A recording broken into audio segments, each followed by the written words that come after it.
Dommy, in the quiet town of Sunny Paws Village, two best friends lived side by side. There was Bella, a kind little dog with the softest floppy ears, and Charlie, a clever orange cat with bright green eyes. Every afternoon, they helped their neighbors by picking up litter, watering flowers, and even guiding lost birds back to their nests. They were the best helpers in town. One warm, sunny morning, while walking near the park, Bella suddenly stopped. Her ears perked up. "Charlie, did you hear that?" she whispered. Charlie tilted his head, his own ears twitching. A familiar sound came out. Ow! But no, it wasn't Charlie's voice. This was a tiny, shaky mew. That sounded very faint and very scared. They followed the sound, which led them behind a big, leafy row of bushes. And there, sitting all alone, was a tiny gray kitten, shivering and looking completely lost. Bella's heart just melted. "Oh no," she said softly. "You're lost, aren't you?" The little kitten sniffled, tears welling up in its eyes. I can't find my home." Charlie gently stepped forward, his voice calm and reassuring. "Don't worry, we'll help you." So the search began. The three new friends walked through the park together. Bella, ever so friendly, asked the birds perched in the trees, "Have you seen this kitten's home?" The birds chirped back their replies, but sadly shook their heads. They hadn't seen anything. Next, they checked the playground, looking under the swings and behind the slide. Then they checked behind the flower shop, sniffing around the colorful pots. They even went all the way to the big oak tree at the edge of the woods. But there was nothing. No sign of the kitten's home anywhere. The little kitten's ears began to droop.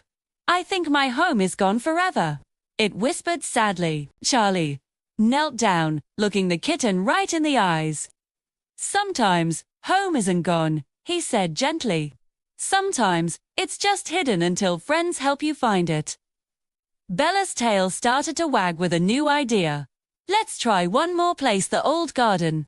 It's full of secret spots." When they arrived at the old garden, Bella's sharp eyes noticed something important. "Look." She pointed with her paw. There, in the soft dirt, were tiny paw prints. Charlie leaned in to inspect them carefully. "They're fresh, and they're very, very small.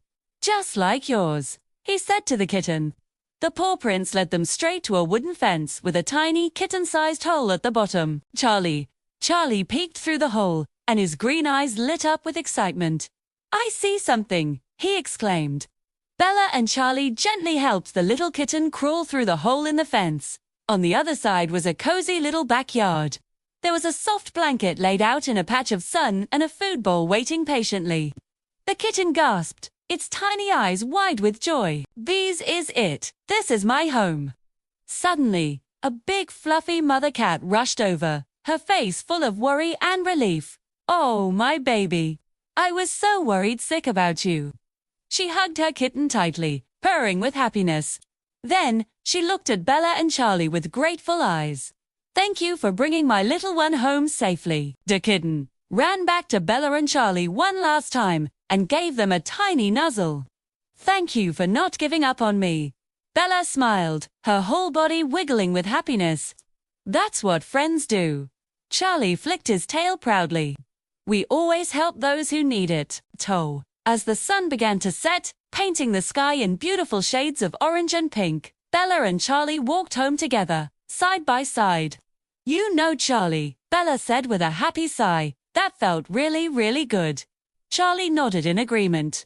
The best adventures aren't about finding things, they're about helping others. And from that day on, Bella and Charlie weren't just known as best friends. They became known as the kindest helpers in all of Sunny Paws Village.